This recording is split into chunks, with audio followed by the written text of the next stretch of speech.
Hi friends, welcome to Rajahmundry home recipes. Mutton curry ఎప్పుడూ రెగ్యులర్గా చేసుకునే మెథడ్లో కాకుండా బీహార్లో చంపారన్ ప్రాంతంలో స్పెషల్ ఇంగ్రీడియంట్స్ యూస్ చేసి ఈ కర్రీని అయితే చేస్తారు. అది కూడా మట్టి కుండలో లో ఫ్లేమ్లో పెట్టి కుక్ చేయడం వల్ల కర్రీ అనేది చాలా రుచిగా ఉంటుంది. ఎలా తయారు చేసుకోవాలో వీడియో ప్రాసెస్ అయితే చూసేద్దామా. ఈ కర్రీ చేసుకోవడానికి లేతగా ఉండే మటన్ మాత్రమే తీసుకోవాలి. అదే మీరు ముదురుగా ఉండే మటన్ తీసుకున్నారు అంటే మటన్ మట్టి కుండలో సరిగ్గా ఉడకదు, చాలా టైం పడుతుంది. దీంట్లో స్పెషల్ ఇంగ్రీడియంట్ అన్నాను కదా, సోంపు వేసుకోండి. ఫ్లేవర్ అయితే మటుకు చాలా బాగుంటుంది. అలానే దాల్చిన చెక్క, బిర్యానీ ఆకు, బిర్యానీ పువ్వు, లవంగాలు, యాలకులు తీసుకుంటే సరిపోతుంది. దీంతోపాటు 4 లేదా 5 ఎండుమిర్చి కూడా తీసుకోవాలి. 2 మీడియం సైజు ఆనియన్ని ఈ విధంగా లాంగ్ స్లైజెస్గా కట్ చేసుకోండి. దాంతోపాటు 3 పచ్చిమిర్చి, 2 వెల్లుల్లిపాయలు పాయలు పలంగానే శుభ్రంగా కడిగేసి క్లీన్ చేసుకోవాలి. దీంట్లో స్పెషల్ ఇంగ్రీడియంట్ మస్టర్డ్ ఆయిల్ అండి. ఇది వేయడం వల్ల కర్రీ చాలా టేస్టీగా ఉంటుంది. ఆయిల్ని అయితే బాగా హీట్ అవనివ్వాలి. ఆయిల్ ఇలా బబుల్ వస్తూ హీట్ అయిన తర్వాత స్టవ్ ఆఫ్ చేసేసి మనం వేసుకున్న స్పైసెస్ అన్నీ కూడా వేసుకొని ఒక్కసారి గరిటెతో ఈ విధంగా కలిపిన తర్వాత ఇలా వీడియోలో చూపించిన విధంగా షేక్ చేశారంటే ఆ హీట్కి ఆ స్పైసెస్ అన్నీ చక్కగా వేగి మంచి అరోమా వస్తుంది. క్లీన్ చేసి పెట్టుకున్న మటన్ని ఒక ప్లేట్లోకి తీసుకొని ముందుగానే కట్ చేసి పెట్టుకున్న ఆనియన్ని ఇలా ప్రెస్ చేస్తూ వేస్తే స్లైజెస్గా డివైడ్ అయిపోతాయి.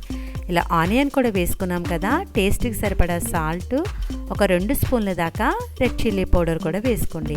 అలానే మిగిలిన స్పైసెస్ని కూడా యాడ్ చేసుకుందాం. ఒక 1/2 స్పూన్ దాకా ధనియాల పొడి, ఒక 1/2 స్పూన్ దాకా జీలకర్ర పొడి, ఒక 1/2 స్పూన్ దాకా గరం మసాలా, 1/2 స్పూన్ దాకా పసుపును కూడా వేసుకోండి. మీరు తీసుకునే క్వాంటిటీని బట్టి స్పైసెస్ అనేది అడ్జస్ట్ చేసుకోవాలి. పక్కన పెట్టుకున్న ఎండుమిర్చి 3, వెల్లుల్లిపాయలు కూడా వేసుకొని అలానే వేయించుకున్న ఆయిల్తో పాటు మసాలా దినుసులు కొద్దిగా వేసుకొని కొద్దిగా ఆయిల్ని ప్యాన్లోనే ఉంచేసేయండి.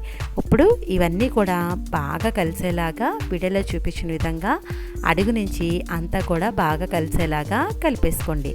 మటన్కి మనం వేసిన స్పైసెస్ అన్నీ కూడా బాగా పట్టేలాగా అడుగు నుంచి ఇలా మిక్స్ చేసుకోవాలి. చూడండి, ఇది మిక్స్ చేసేటప్పటికి మనకి కాస్త కలర్ కూడా చేంజ్ అయింది కదా.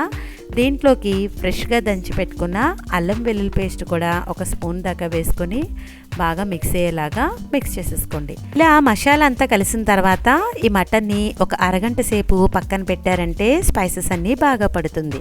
ఈ కర్రీని ఇలా మట్టి కుండలోనే చేసుకోవాలి. ముందుగా పక్కన పెట్టుకున్న ఆయిల్ని, షాజీరాని వేసుకోండి. ఇలా మొత్తం ఆయిల్ అంతా కూడా వేసుకున్న తర్వాత కుండని వీడియోలో చూపించిన విధంగా అటు ఇటు కనుక తిప్పారంటే కుండ అంచులంతా కూడా ఆయిల్ అనేది బాగా గ్రీజ్ అవుతుంది. ఇలా గ్రీజ్ అయితే మటన్ మాడిపోకుండా ఉంటుంది. మనం రెడీ చేసి పెట్టుకున్న మటన్ని అరగంట తర్వాత ఈ విధంగా కుండలో మొత్తం అంతా కూడా అరేంజ్ చేసేసుకోండి. ఇలా అంతా కూడా పెట్టుకున్న తర్వాత మన చేతికి మసాలా అంటుకుంటుంది కదా, కొద్దిగా వాటర్ని వేసుకుంటే సరిపోతుంది. ఒక 1/2 కప్ దాకా వేసుకోండి. ఇలా వేసుకున్నాక బాగా అడుగు నుంచి పట్టేలాగా షేక్ చేసేసుకోవాలి. షేక్ చేసుకున్నాక మూత పెట్టేసి కుక్ చేసుకోండి. ఇలా కుక్ చేసేటప్పుడు హెయిర్ బయటకు వెళ్ళిపోకుండా ఇలా గోధుమ పిండిని చుట్టూ రౌండ్ చేసేసుకోవాలి. ఇప్పుడు స్టవ్ ఆన్ చేసి లో ఫ్లేమ్లో పెట్టుకుని మాత్రమే కుక్ చేసుకోవాలి. ఏమాత్రం హై ఫ్లేమ్లో పెట్టి కుక్ చేసినా మటన్ మాడిపోయే ఛాన్స్ ఉంటుంది. మనం పాట్ని అయితే రెడీ చేసుకున్నాం కదా, స్టవ్ ఆన్ చేసి లో ఫ్లేమ్లో పెట్టుకుని ఈ పాట్ని అయితే జాగ్రత్తగా పెట్టేసుకోండి. ఇలా పెట్టుకున్న తర్వాత లో ఫ్లేమ్లో 15 to 20 మినిట్స్ తర్వాత మనం చూస్తే కనుక సైడ్ నుంచి పొగలా రావడం అయితే స్టార్ట్ అవుతుంది. మటన్ అనేది కుక్ అవడం అనేది స్టార్ట్ అయింది. చూశారు కదా, ఈ విధంగా సైడ్ నుంచి పొగ వచ్చిన తర్వాత మనం ఒక క్లాత్ తీసుకుని కుండని వీడియోలో చూపించిన విధంగా ఒక్కసారి షేక్ చేశారంటే అడుగునున్న మటన్ అంతా పైకి వచ్చి బాగా ఉడుకుతుంది. ఇలా అయిన తర్వాత ఒక అట్ల పెనం తీసుకుని స్టవ్ మీద పెట్టేసుకొని ఆ ఉడుకుతున్న మట్టి కుండని ఇలాగా ప్యాన్ మీద అయితే పెట్టేసుకోండి.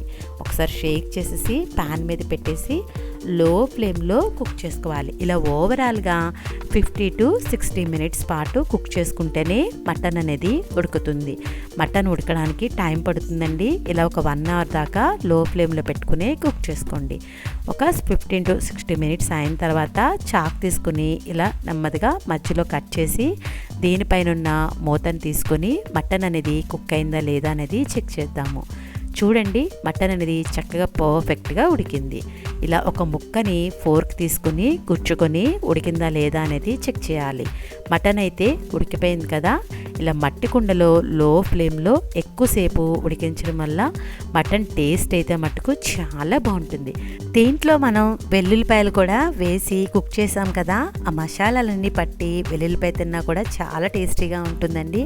చూసారు కదా, బీహార్లో చంపారన్ స్పెషల్ మటన్ కర్రీ అయితే రెడీ అయిపోయింది.